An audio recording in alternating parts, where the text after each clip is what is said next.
So we've just seen the presentation of another Logan Cup. It's done. Must be excited? Very excited. It's good to see the boys scoring runs, breaking records, and another season gone by. And we also had the inclusion of the Pakistani players. That must have added a lot to the development of a lot of the young players. Very important part of the growth of the game, to bring players from other countries. You know, they'll test our bowlers, our batsmen, which is very good. And then looking at that, also some of you did mention some of the runs being scored, but you're talking about big runs, especially from young players. What does that say for the development of red ball cricket in Zimbabwe? Well, you know, everyone has been complaining about the quality and level of our domestic, and you can see that the boys are pushing themselves to produce, to score big runs and, you know, get wickets. That goes to show that the domestic setup is improving. We have said that it's work in progress, and it's good to see the result that we are seeing now.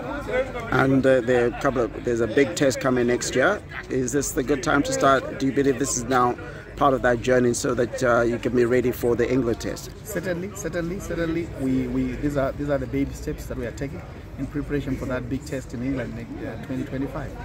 And then some people say we're having red ball cricket, but not quite enough white ball cricket for a country that plays a lot of white ball more than red ball. What do you say to that? For us, we still feel the longer version of the game is important for the development of the players. To get good players, we should have the longer version of the game. That's why you see we have a test match in England, and even in our current cycle we've got six or five test matches that we are going to be playing.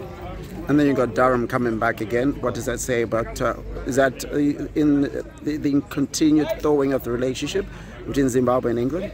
Certainly.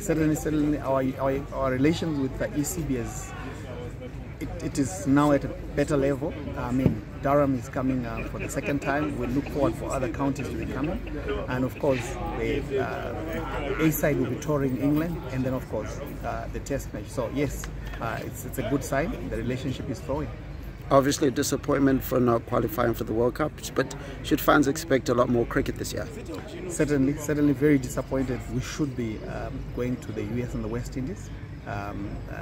But it's sport. It gives us time to rearrange and regroup and refocus for the World Cup that is coming to us in 2027. Okay, all the best. Thank you. Cheers.